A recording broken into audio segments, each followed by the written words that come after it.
The outbreak in West Africa has led to severe food shortages in communities hardest hit by the virus. Hundreds of households have already lost one or more family members who were the main income providers.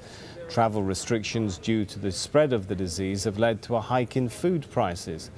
Food production in some places has stopped as farmers are leaving behind their crops and livestock to seek refuge in areas perceived to be safer from exposure. Well, as a result, the World Food Programme is now helping to feed more than 1 million people in Guinea, Liberia and Sierra Leone. Well, to tell us more, we're joined now by Catherine Cousin, who is the Executive Director of the World Food Programme. Good to have you with us here.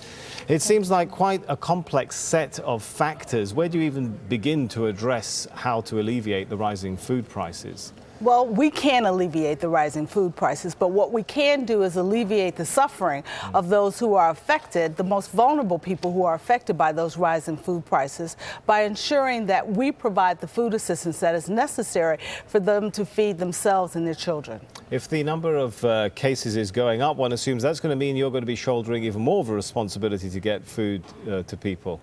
Yes, we have been working in all three of these countries since March when the outbreak began in Guinea.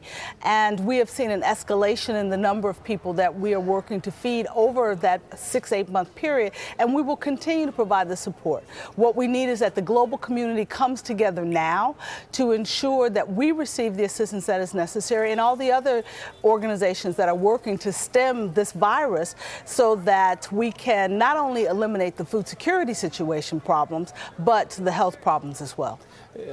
Are some of the measures which countries are taking to try and protect themselves, are they actually making your job harder? You know, the travel restrictions, movement, trade restrictions on things like that. Does that make it more difficult for people to get food and push the prices up, which leaves you to deal with a bigger problem? Well, the travel restrictions and trade restrictions not only make it more difficult for WFP, but for all of the responders.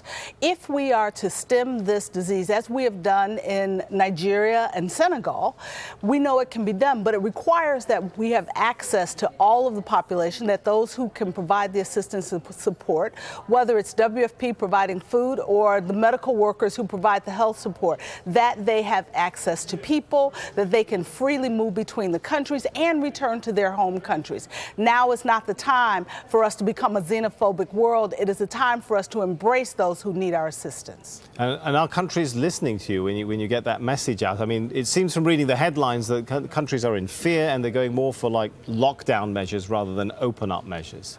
Well, in fact, we have seen both conversations, and we've had conversations with the European countries as well as the United States, as well as countries across Africa, where they are working with us to provide the assistance that is necessary and to keep their borders open and to provide the support, whether it's medical workers or food assistance, to those of us who are responding to the need. Is this becoming a cycle whereby, you know, if people can't get access to sufficient food, one assumes they become weaker, which means they're more susceptible to the disease, which means Ebola spreads more? It sounds like a vicious cycle almost if it's not broken. Well, the food situation itself will not affect whether someone gets the disease.